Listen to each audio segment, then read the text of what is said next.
and gents, welcome back to Roy's Football Paradise. We're obviously here, of course, at another English football stadium.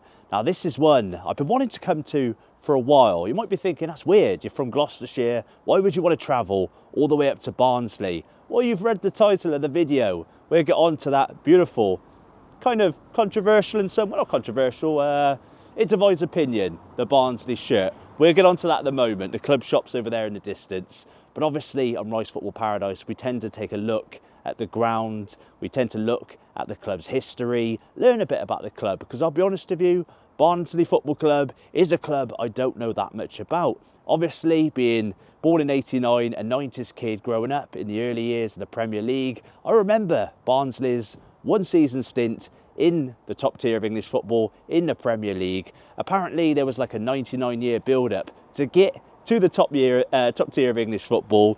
But did you know, as a fact, that Barnsley are the club who have played the most games and had the most seasons in the second tier of English football? Didn't know that. Nice little fact for you. But we've got a beautiful old school floodlight over there in the distance. We've got a cheeky glimpse inside the ground. If you're a subscriber of the channel, you'll know how much I love a cheeky glimpse through the corner of the stadium. Let's take a walk, shall we? We'll get to the club shop. We'll go to the main sort of reception area over there in a moment. But again, if you are new to the channel, what we tend to do a 360 around the ground, get some awesome shots. Again, speak about the club's history, and then obviously, if we're at a big club who do stadium tours, we'll go inside. I'm going to ask, but I'm not getting my hopes up to try and get inside, but we'll get as close as possible. And of course, we'll finish the video up inside that club shop, buying that shirt I've always wanted to buy all season. I've just waited to the end of the season, hoping that it might be reduced.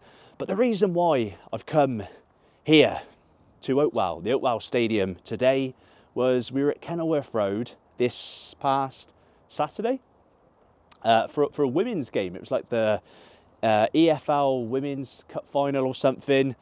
But whilst there, I spoke to a Barnsley fan, really random. He had a Barnsley top on, and we got chatting.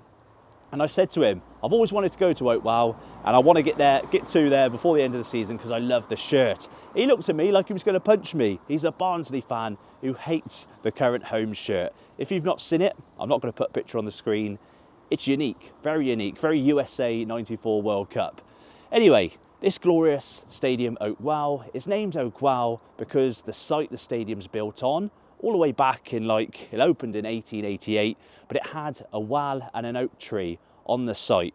Now when people talk about Oakwell, this stadium, people just generally refer to it as the main ground itself, but it's actually like a multi-purpose sporting venue. There's actually training pitches to the side of this stadium. We will take a look at them, but one of them, two sides of the training pitch, has seating with a capacity of 2,200. But if we are talking about capacity, the main stadium itself has a capacity of 23,287. And as I said, it's a multi-purpose sporting venue. The academy obviously play on some of those training pitches, as do, I presume, the Barnsley main team. Do they train there? Who knows? But another fun fact is it's the very first English football stadium to have a purpose stand for disabled supporters, like a disabled section area, stand. You know what I'm trying to say. Now, obviously, Barnsley Football Club owned the ground, owned the land until 2003. In around 2002, the club was going through some bad times financially, and they almost went into administration. The council kind of bailed them out, managed to keep them in the Football League. So the ground is now owned by Barnsley Council, I believe, which is fine. It's like the next best thing. I'm originally from Hereford. Obviously, Hereford United went into liquidation, but the Herefordshire Council own Edgar Street and stuff. So I understand it's almost like a safety thing. I think obviously you want to own your own ground, but it's not such a bad thing under the bad circumstances Barnsley Football Club were under. Look at that glimpse, guys. Wow. I do feel like I'm somewhat stuck in the 90s. We made reference to it at the start. This feels very 90s. I can imagine it wasn't that much different when Barnsley played their only Premier League season in 97, 98. I can imagine it was quite similar. So what I'm going to do now, guys, we're going to do the 360, get some awesome shots, and I'll catch up with you again in a moment. Let's go and have a look.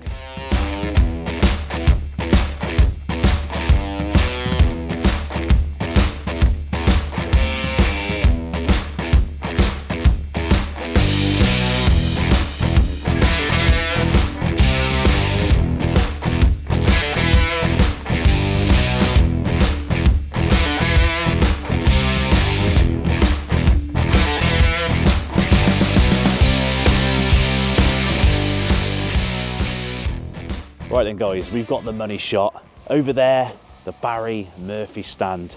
Really, really nice glimpse inside the ground. Now, that stand over there, I'm not sure if we can access because there are security gates and a sign that does say staff only. So I'm not sure. I think they're going to get funny with me if I start filming down there. I will try it though. Fingers crossed it's all right. Otherwise, we're going to go back towards the club shop, buy this shirt, and then we can push things a little bit more. But yeah, for those that love a good corner of a football stadium, it's rustic, but it's nice. It's very football paradise. We love it on the channel. Those floodlights as well look very rustic. I know Barnsley had some money troubles in the early 2000s, but yeah, I do very much feel like this is relatively untouched from that Premier League season. So we can't access it, guys, because you've got a security gate, but behind me, through that sort of metal fencing, you can see where that 2,200 Academy Stadium is, just over there. So you've got all the seating over there, loads of pitches over here. Yeah, nice little setup for what are currently a League One team.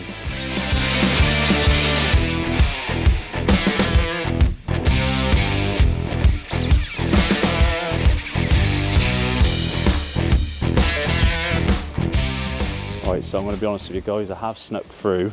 Hopefully I don't get stuck here, and I've got to sleep the night here on one of these lovely seats. But this is what I mean. Just look at this. Nice setup for the young lads, the academy boys. You've got another pitch over there with seating. I thought the 2,200 seats would be just for one pitch, but I think they're spread out amongst. You've got a pitch up there, pitch here, pitch there. Christ, that's 5 pitches already. Again, for a League One team, incredible setup.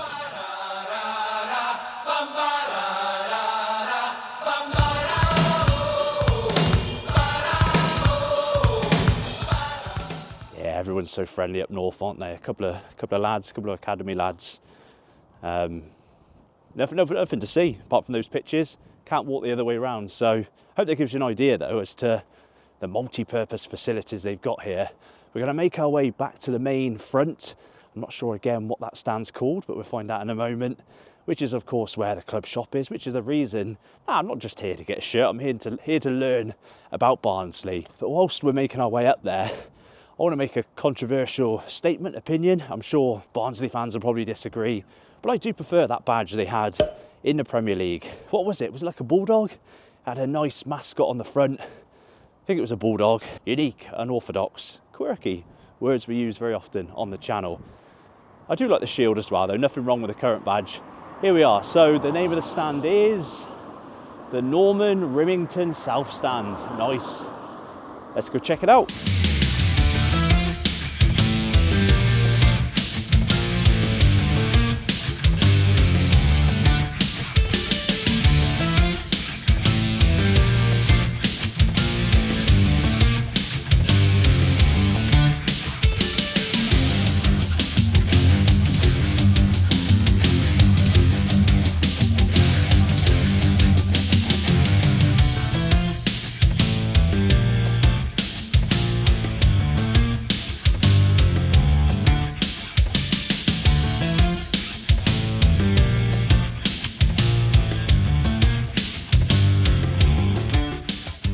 Ladies and gents, here we go.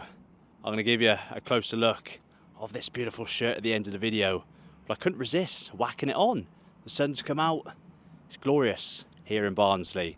So we tend to see this quite often when we do our football ground tours. People can buy bricks in the ground, dedicate them to a family member, maybe a loved one who's passed away. Jack Andrews, come on you Reds. Alan Bush, come on you Reds. Nathan Watson, always a Red. We love those little touches on Rise Football Paradise.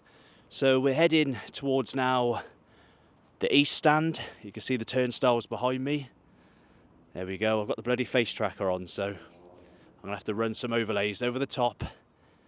Oakwell, unique event experience, East Stand hospitality behind us.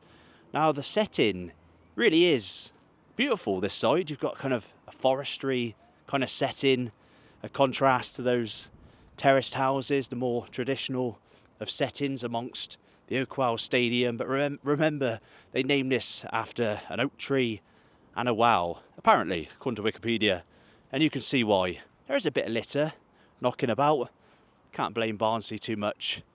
But this corner, albeit not as much of a tease as the one diagonally opposite, still is a rather aesthetic looking view of this ground. It's almost got a hint of Villa Park with the colour of the bricks. Those kind of almost church-like windows. Really unique and quirky. We always use those that terminology on the channel, but it's quite a contrast to the grey kind of metally steel exterior. I love how the red does pop along the side of the stand. So this was the East Stand, wasn't it, I think? Let's go and have a little wander down here. Let's see what's going on. Another massive car park. You see, if Barnsley ever had maybe a billionaire buyout and made their way back to the Prem, increased their fan base, there's definitely room for development around here. Loads and loads of space around the Oakwell Stadium. Again, we might get a better view over here of those training pitches. So those church-style windows are basically in front of what looks like the stairwell, the access into the ground, into the stand. Ladies and gents, let us know, what other grounds have you been to with windows like that, exteriors like that? Rather unique to Barnsley, I think.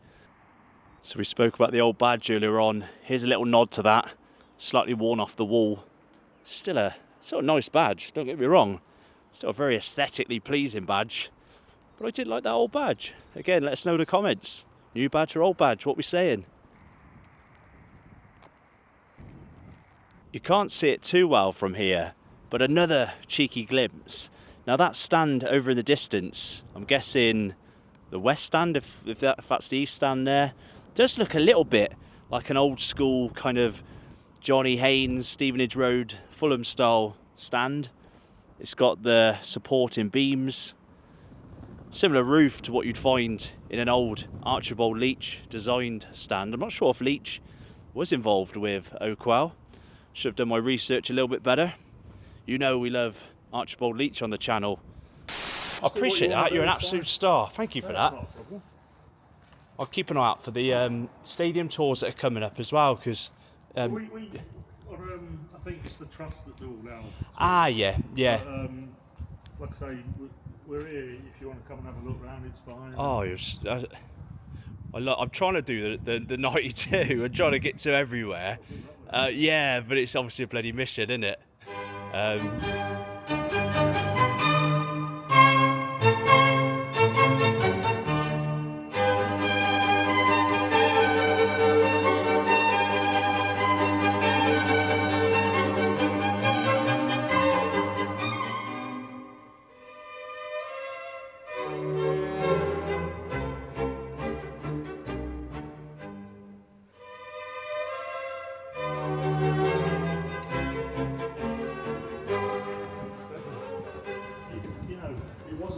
Oh, see, yeah. See, speaking of Fulham, have you seen, obviously, the Johnny Haynes stand's got...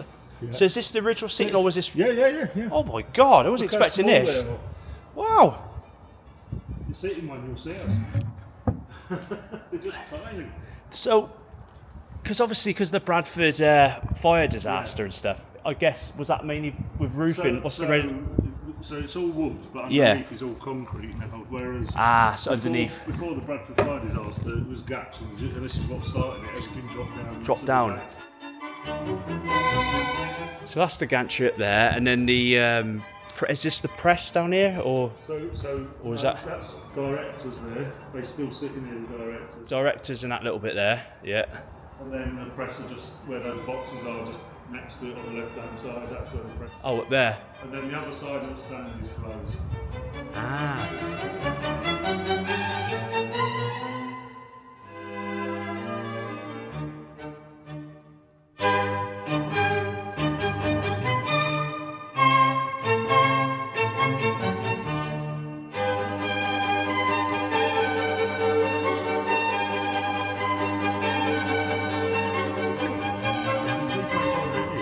Yeah.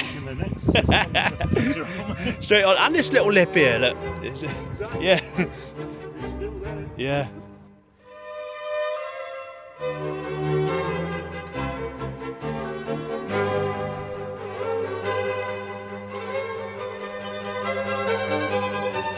Right then guys, so at the start of the video I really wasn't expecting to get that close to the Oakwell pitch. So credit to Barnsley Football Club. I just went into reception and said, can I have a little mooch around? I said, can I take some clips? Obviously I could take clips of the pitch and everything that you've seen. I was really impressed by that stand. Was it the West stand? The really old school looking one. I keep making comparisons to Fulham's Johnny Haynes stand, the Stevenage Road one, because it's got those old wooden seats. Really nice sight. You know, we see all these new stadiums, grounds being built. It's nice to have a good throwback ground every once in a while. Now we saw so much more than what I was able to film. He did ask respectfully that I don't film in certain areas because we literally went everywhere behind the scenes. But we, as you can see on screen right now, we went through the tunnel, we checked out the home changing room, we saw they've got like a little gym area, a really nice ground for such an old ground. And for a League One team, I know what we said, they hold the record for the most years spent in the second tier, and they did obviously spend that 1 year in the Premier League. But considering where they are, it's a cracking stadium, a cracking club, and nothing but respect for Barnsley. And don't forget, a cracking bloody shirt, because that's kind of why I went. I absolutely love that shirt. I know it's not to everyone's taste, but for me, it's an absolute bloody blinder. And if you've enjoyed the video, guys, make sure you tap the like button. On screen right now are some of the others. I'm struggling to talk today. I'm absolutely bloody knackered. I've started a new job this week. Still low on sleep, but we're cracking out the content. Subscribe if you're new and check out some of those videos on screen. I'll see you in one of those videos.